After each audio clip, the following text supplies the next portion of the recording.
And around that time, like 2002, I saw the interest in skating start to develop again. People were embracing it. Communities were embracing it. City councils were suddenly taking notice that, hey, look at all these kids skating in the mall and not playing on the fields that we provided them. Wonder if we should build a skate facility for them. And they did, and generally the skate facilities were in affluent areas. They were open with a lot of fanfare, a lot of self-congratulatory press from the city council members, and I got invited to a couple of these openings. For me, the big moment was going to this one in Chicago that was in a very affluent suburb. All these city council members were there when I got there. I got there the night before the opening, and they said, "Do you want a sneak preview of the park?" I said, "Yeah, because we haven't opened to the public yet." Okay, so I went, and I'm skating around, and there were just these. It was like someone saw a video game from 1980 of skateboarding and made their own version of that, but these banks were not smooth. Stairs ran into walls. I mean, it was just this strange interpretation of a skate park. And they're all watching me skate, and I come back, and they said, "What do you think? What do you think?" And I said, "It's terrible." I mean, I knew from the backstory that they had spent several $100,000s on this project. I'm like, this is bad. I'm sorry. This is probably worse than your mall to skate.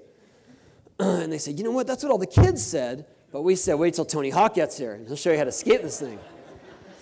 And I realized that the people who were providing these facilities just weren't listening to the people they were providing it for. I decided that I wanted to change that tide, and that I finally had come to a level of success that people would listen to what I was saying. And so I decided I wanted to start a foundation to help bridge that gap between the people they were providing for and the people that were funding these things or approving them or providing them at all, but mostly to redirect all that funding to more needy areas, because there were kids growing up in at-risk areas, places, inner cities, that love skating. Skating is prolific now. It's not just a beach culture. It's everywhere. It's urban. It's street. And so I said I want to see those kids get those opportunities and have those facilities. And so we started the Tony Hawk Foundation. We didn't really know what we were doing, but we knew that there was a lot of work to be done. Learned a lot through the process of how to use funds to get more funding. Our biggest grant we've been going 12 years now with the foundation. Our biggest grant is $25,000 in a round of applications.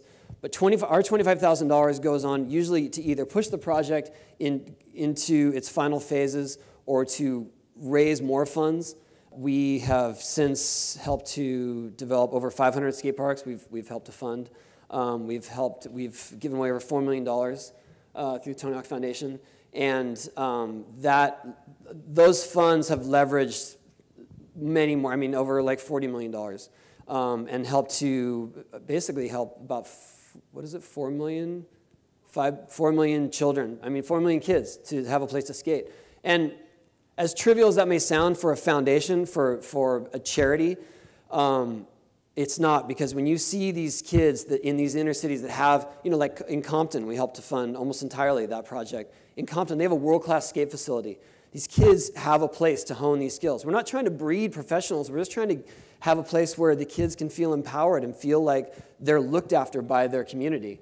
And when you see these kids in the faces of appreciation and the sense of disbelief that they have this place right there in their backyard, it's pretty incredible. Once again, back is the incredible rhyme animal, the uncannibal D. Public Enemy.